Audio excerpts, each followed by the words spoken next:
Bapak Ibu jemaah Maghrib serta para pendengar yang dirahmati Allah dimanapun berada,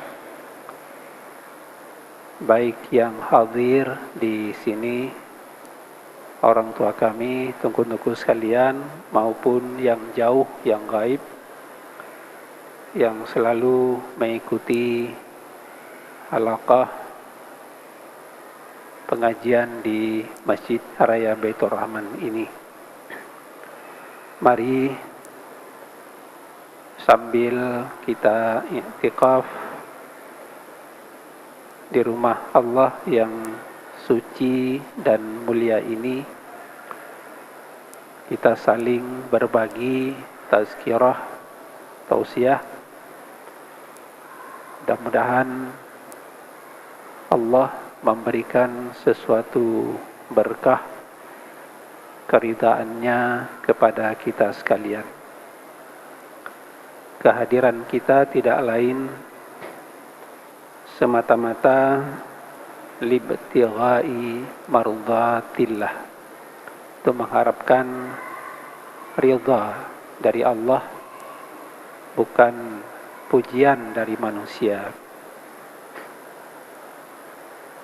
Kemudian salawat dan salam mari pula kita sampaikan dan selalu tercurahkan kepada Rasulullah sallallahu alaihi wasallam, keluarga dan sahabat beliau sekalian. Kalau kita mendengar nama Muhammad disebutkan, kita selalu harus berselawat. Man shalla alayya wahidan sallallahu alaihi asyra.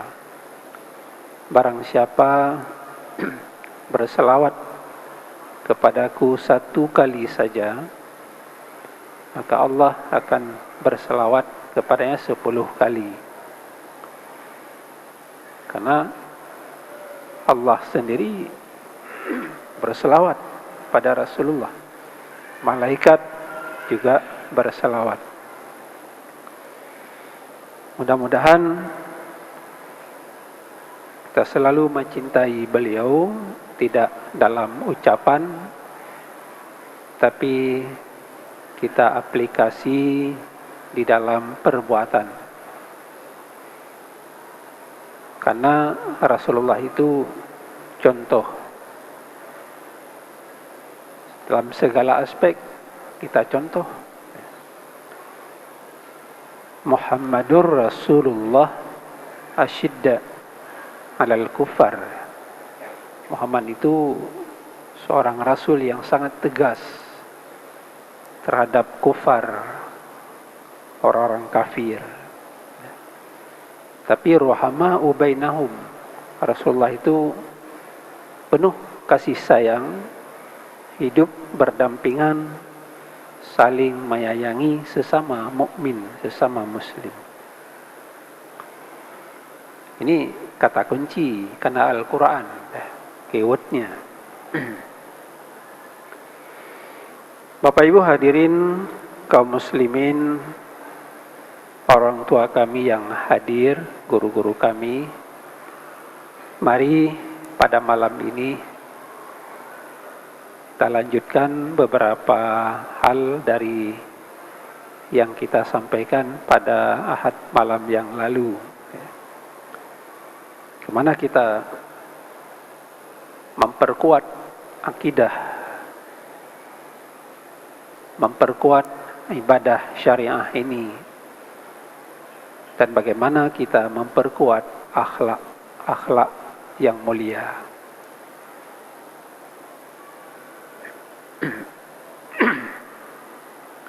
Kita menjelaskan yang lalu,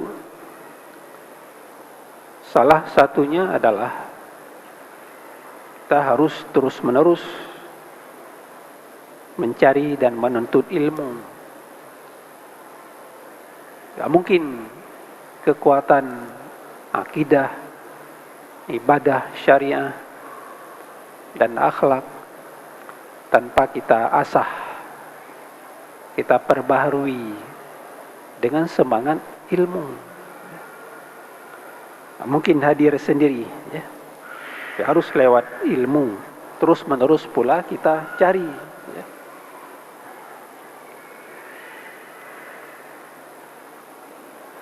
Man salaka tarikan yaltamisu fihi ilman sahhalallahu lahu bihi tariqan ilal jannah. Barang siapa berjalan, ya, untuk mencari ilmu, ya, yaltamisu fi ilman sahhalallahu lahu bih, maka Allah akan memudahkan bagi dirinya tariqan ilal jannah, jalan menuju ke surga. Tak mungkin ada wasilah begitu mudah kita mendapatkan tempat yang tinggi kalau jalannya itu tidak kita mudahkan. Karena kata Rasulullah, jalan ke surga itu berliku-liku, berbelok-belok, jurang, tebing, rintangan, banyak sekali. Tapi jalan ke neraka itu lurus, mudah dicari. Kita bertengkar saja jiran dengan jiran, ya. Tapi untuk memperbaiki itu sulit, ya. Karena itu salah satu jalan memudahkan seseorang, kata Rasulullah, menuju ke surga adalah lewat terus mencari ilmu, mengasah.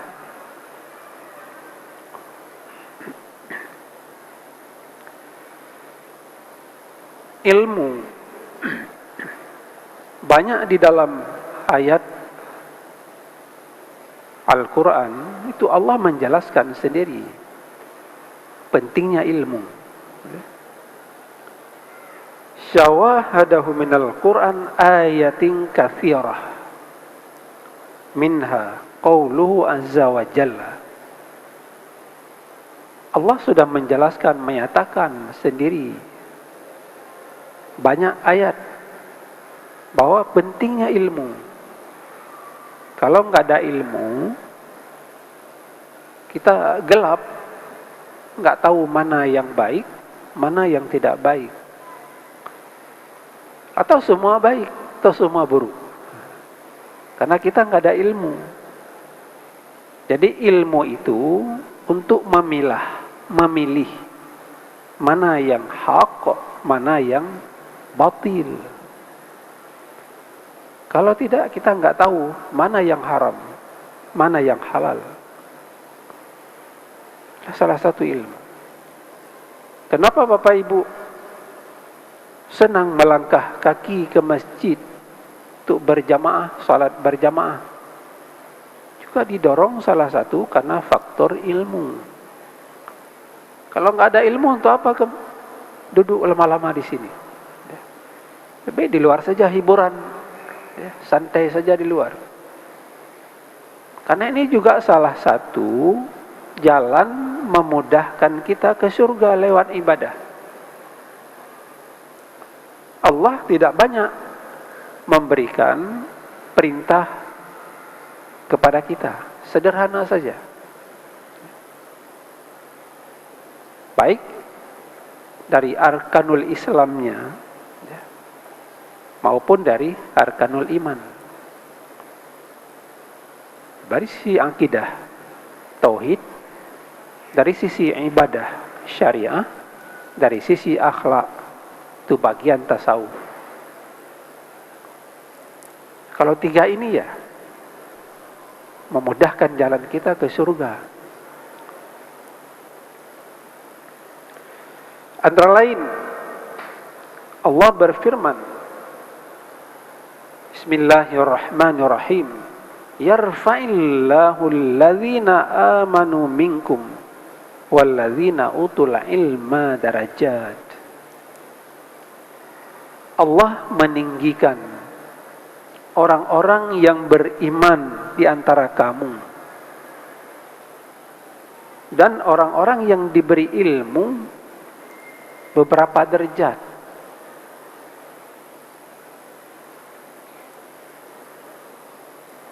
Maka Allah mempertanyakan, hal yastawil ladzina ya'lamun wal ladzina la ya'lamun.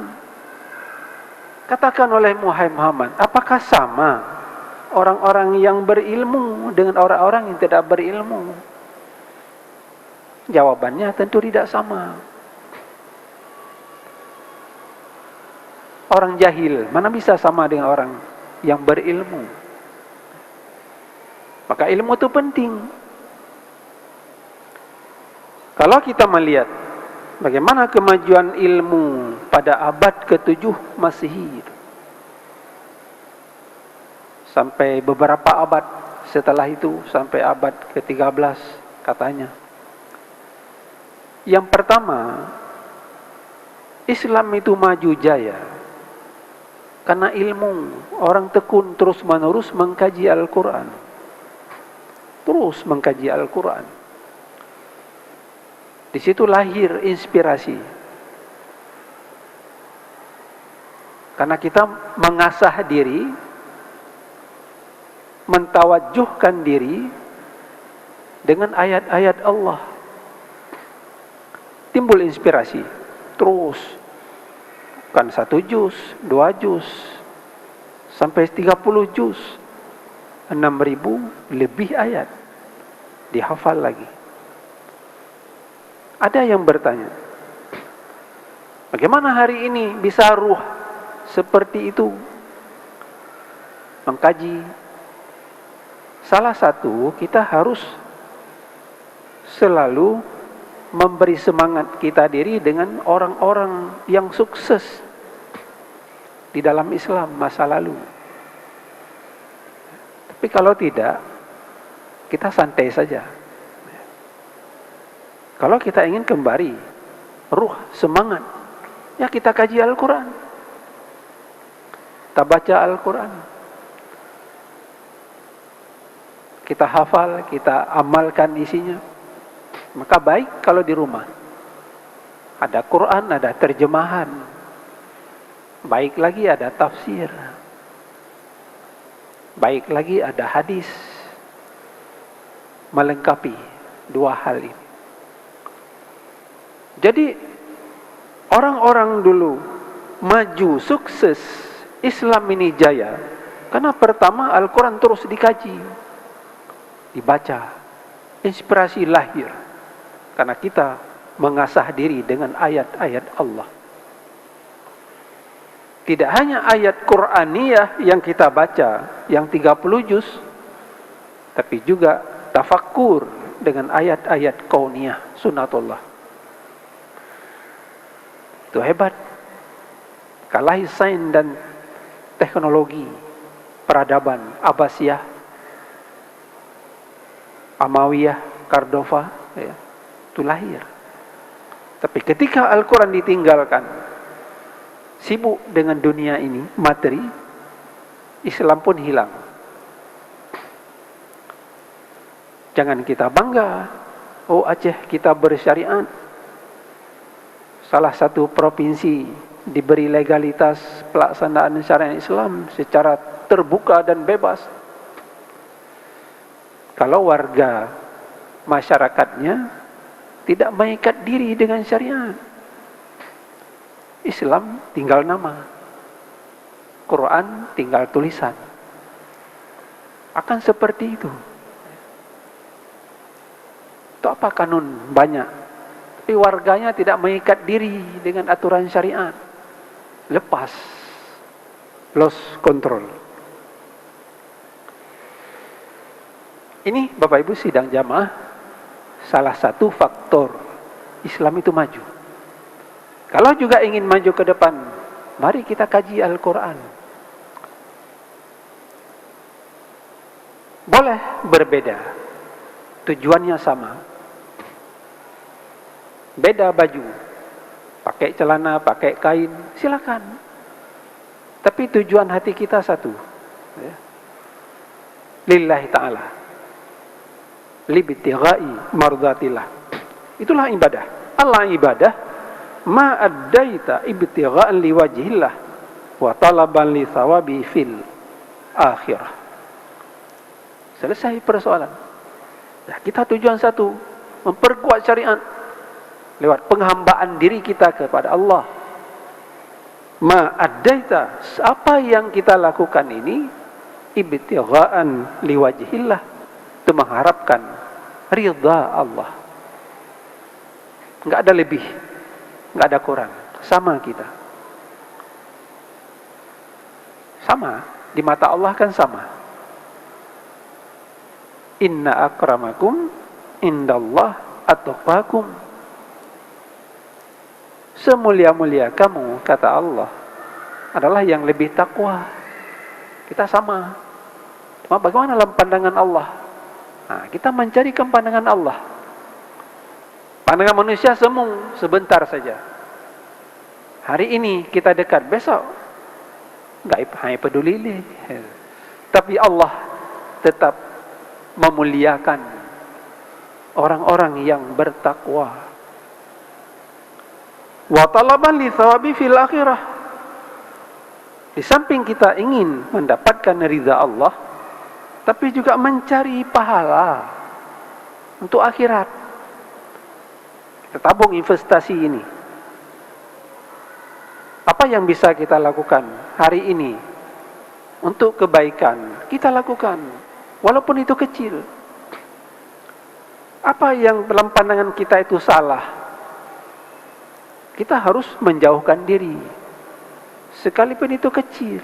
Oh, enggak apa-apalah, kata anak muda, boleh kan minum, enggak mabuk, minum khamar, sabu-sabu kan boleh, narkoba, anak mabuk, yang dilarang kan mabuk. Itu pikiran, tidak selaras dengan dalil nakli. Oh, ada Al-Quran, ada hadis, sedikit banyak itu haram. Enggak ada istilah, oh nyohana mabuk ustaz kanjit gitu. Yang dilarang kan mabuk, itu nakli, akli, pikiran kurang waras, tidak selaras dengan dalil nakli Al-Quran dan Sunnah. Qalilun au kathirun kullu muskirin, qalilun au kathirun haram. Setiap yang memabukkan, sedikit atau banyak, itu haram, titik. Kenapa kita debat hal yang salah? Nah, ini. Maka tidaklah sama, kata Allah, orang-orang yang berilmu dan orang tidak berilmu. Hansabit. Tak pegah lagi kita yo, anai dengar. Ada roy pitan. Maka inilah mencari, ya. Kun aliman. Kata Rasulullah, jadikanlah dirimu yang pertama orang alim. Bisa memberikan untuk orang lain. Orang alim itu pun dulu dia belajar sehingga alim, ada ilmu, jadi ulama. Au muta'alliman, atau mau belajar, ya, belajar. Walaupun sepatah beberapa kalimat kita ambil, ya, kita sudah mendapatkan suatu ilmu. Oh, mustami'an, atau kita mendengar. Wala takur rabi'an, jangan jadi kelompok yang keempat. Fatahlik binasa, kata Nabi. Ada goptan, ada rotitan, mudawa pula pingkui. Anak penutuh. Fa in tanaza'tum fi syai'in faruddu ila Allah wa rasulih. Kembali kepada Al-Quran. Apa kata Allah? Jika kamu bertengkar, berbeda pendapat dalam sesuatu hal, Punya masalah-masalah furu' dalam ibadah. Masalah sunat, bukan yang usul, bukan yang pokok. Atau boleh juga yang pokok. Faruddu ilallah. Maka kata Allah, kembalikan kepada Allah. Hebat dah kembali kepada Allah. Maknanya Al-Quran. Apa kata cari dalam Al-Quran? Kembalikan kepada Al-Quran. Itulah pedoman kita, pemutus. Oh, kalau tidak ada Al-Quran, warasuli, kepada sunnah hadis. Enggak ada di Al-Quran. Oh, ada di hadis, sunnah. Selesai persoalan. Oh, enggak ada di hadis. Ada ijma' para ulama. Enggak ada juga. Cari pendapat ulama. Ada qiyas. Ada istislah nanti kan. Masalah, ada maqasid syariah. Semua ada dalam syariat ini. Enggak ada yang tidak ada. Innama yakhsyallah min ibadi al-ulama. Hanya saja orang-orang yang takut kepada Allah. Itulah para ulama, orang berilmu. Namanya orang berilmu tidak takut lagi kepada Allah, kabeh. Terangkat, dekat dengan kiamat, kan gitu. Ulama. Saya kira enggak ada ulama yang jahat. Ada ulama yang jahat. Walaupun jahat pasti baik dia, karena ada ilmu, ya. Kan kita turuti. Ya. Apa kata? Apalagi di Aceh, lidah ulama itu membawa berkah. Sesuatu yang tidak jelas kita tanya sama yang alim. Fas'al ila ahli dzikri in kuntum la ta'lamun. Tanya. Oh, ada persoalan, masalah, problem, tanya kepada ulama. Ya, jika kita tidak tahu, maka enggak boleh jauh dengan para ulama. Karena ulama warasatul anbiya, pewaris para nabi. Ya. Seperti itulah. Saya kira enggak mau para ulama memfatwakan, menyesatkan orang, kan enggak. Malah diberi rambu-rambu, ini jangan, ini lakukan. Seperti itu. Ibu hadirin kaum muslimin, sidang jamaah yang dirahmati Allah Subhanahu wa taala. Satu, Al-Quran. Kita kaji, anak kita tidak buta aksara Al-Quran. Itulah jalan mulia, jalan peradaban, kemajuan, kejayaan Islam. Juga bagaimana mengembalikan ruh. Kita pelajari tokoh-tokoh orang sukses dalam Islam. Orang sukses membaca, ya. Membaca, menulis. Tidak hanya Imam Syafi'i. Ibnu Rus katanya, dia berhenti tidak membaca, tidak menulis hanya karena dua sebab. Pertama, meninggal ibunya. Berhenti dia membaca. Karena orang tuanya, ibunya meninggal. Berhenti menulis beberapa saat. Yang kedua, waktu menikah, tak sempat menulis, mempersiapkan untuk menikah. Tak sempat membaca. Lain kesempatan membaca, menulis. Begitu semangat, luar biasa.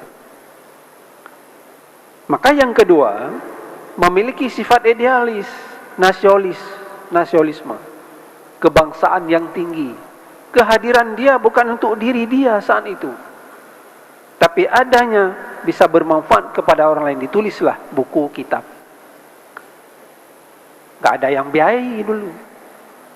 Tulis sendiri, malam hari, sedikit tidur, banyak berjaga, beribadah dan menulis, tafakur. Gak ada dikasih proyek, tulis satu buku sekian juta, gak ada.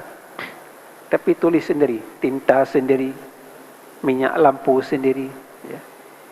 Tapi ditulis semangat idealis yang tinggi untuk diwariskan pada umat selanjutnya, generasi. Berapa banyak buku yang masih sampai kepada kita? Kitab i'anah, mahalli. Kita mungkin belum bisa kupas semuanya.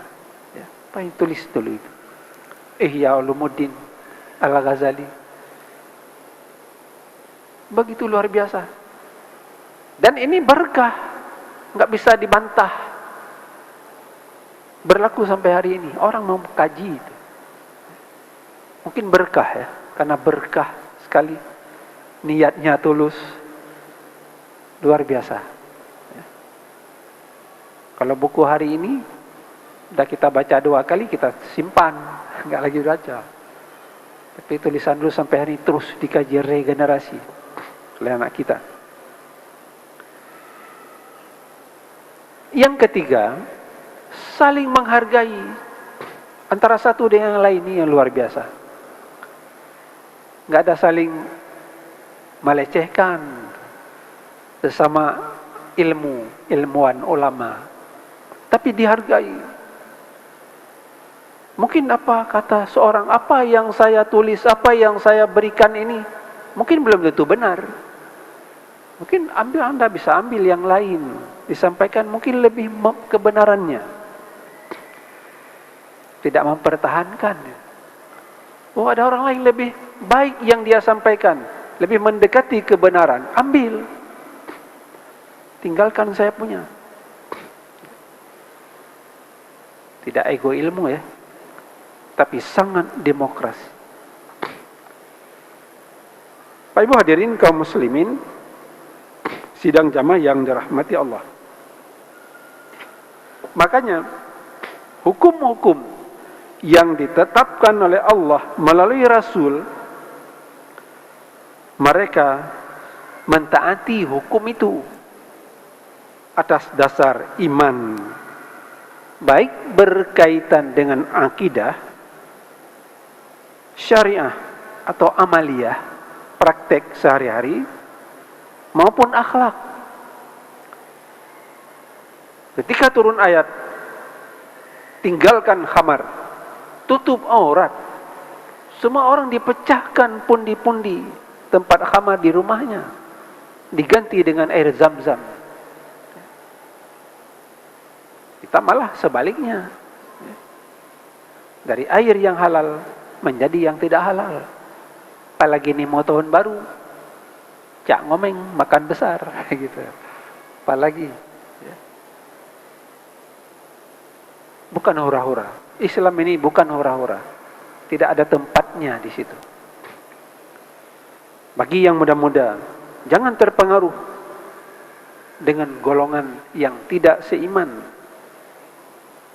Gereja tempat orang. Kita ada masjid. Kenapa kita memboikot Amerika barang-barang? Kenapa yang lain kita ikuti? Ya. Jadi kita harus istiqamah.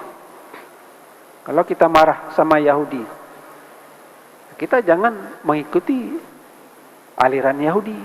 Ya. Pakai tutup aurat, pakai pakaian yang longgar, jangan ketat. Jangan berduaan yang bukan mahram. Di atas Honda, dalam mobil, di pantai, malam hari. Itu pekerjaan Yahudi. Satu sisi kita marah, tapi sisi lain kita melakukan. Di mana? Satu sisi kita bangun masjid, ada orang juga meroboh bangun gereja. Itulah amar ma'ruf, nahi mungkar. Kita harus konsekuen. Kalau kita ingin syariat ini tegak secara hakikat di Serambi Makkah ini, tak konsekuen.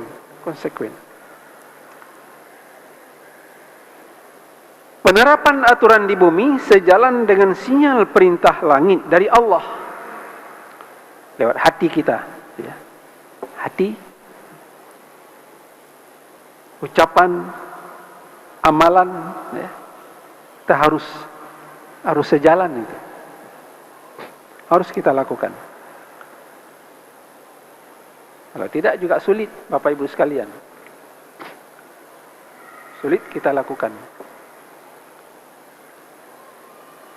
Makanya dikatakan akidah itu sebagai mesin penggerak.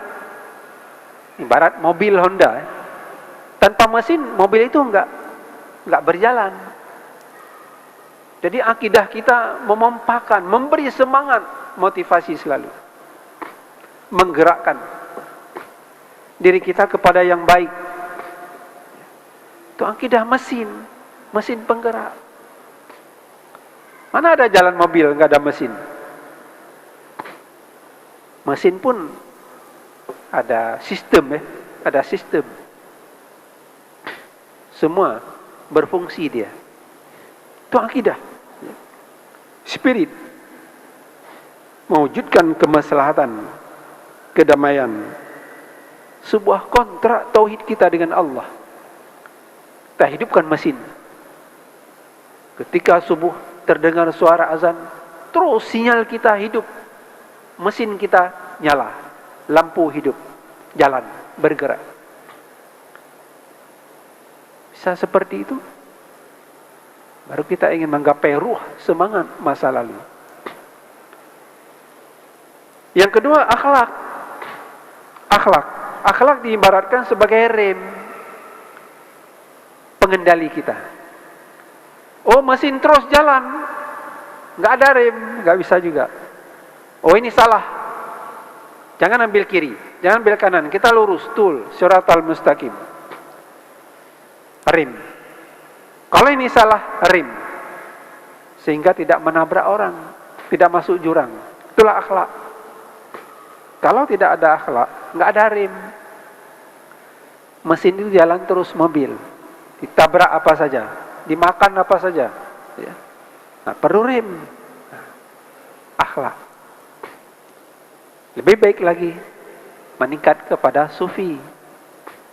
Sufi itu orang-orang yang tidak pernah letih dan lelah di dalam beribadah.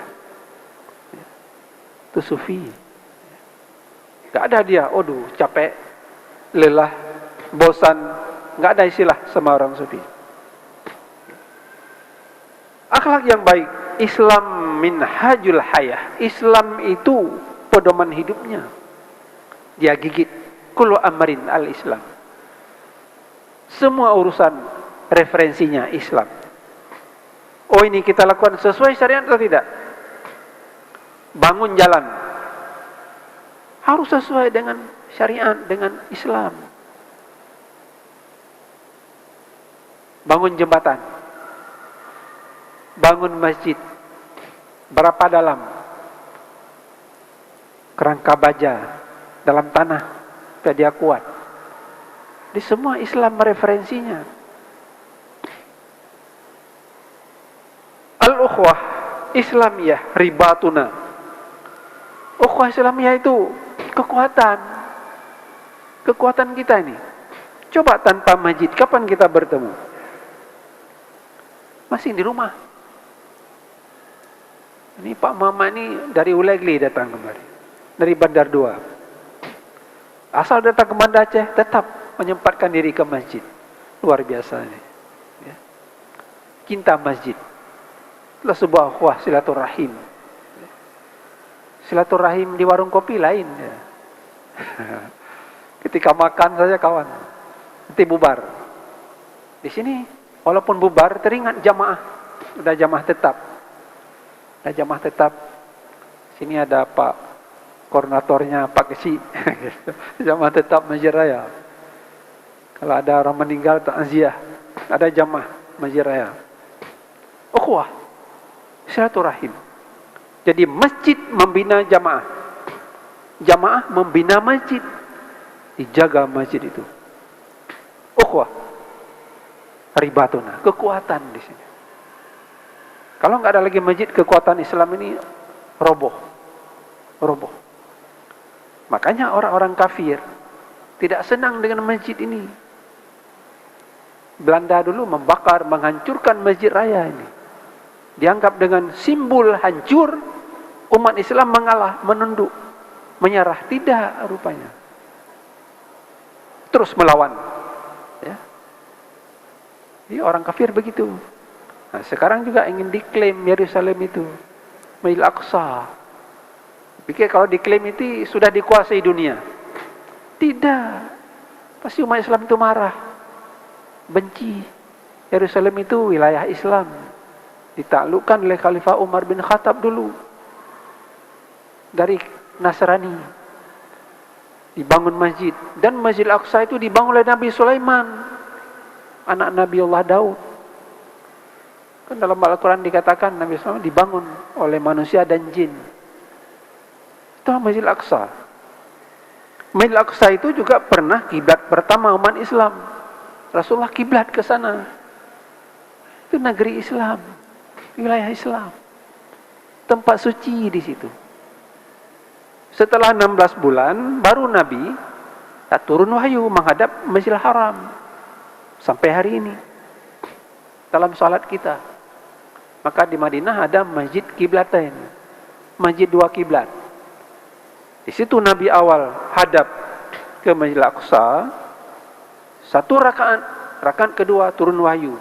Langsung Nabi hadap Masjidil Haram. Ke Masjid Kiblatain. Masjid dua kiblat. Begitu luar biasa. Nabi Isra Mi'raj sampai dari Masjidil Haram ke Masjidil Aqsa. Masjidil Aqsa naik Mi'raj ke sana. Suci. Kenapa harus dikotori? Dipikir dengan diklaim itu ibu kota sudah dikuasai dunia. Tidak. Umat Islam akan menentang. Orang-orang zalim, angkuh, tidak akan selamat. Dia suatu saat akan hancur, sombong, takabur. Orang Yahudi, Israel enggak ada negeri. Terpencar-pencar di mana-mana di negara lain. Cuma orang Yahudi diberi Allah ilmu yang hebat. Kuasai Google. Dikuasai ekonomi. Dikeluarkan, terbit buku, diterjemah. Memang ilmu diberi oleh Allah, kelebihan. Tapi dia tunggang. Al-Maghzub. Orang dimurkai oleh Allah Subhanahu wa ta'ala.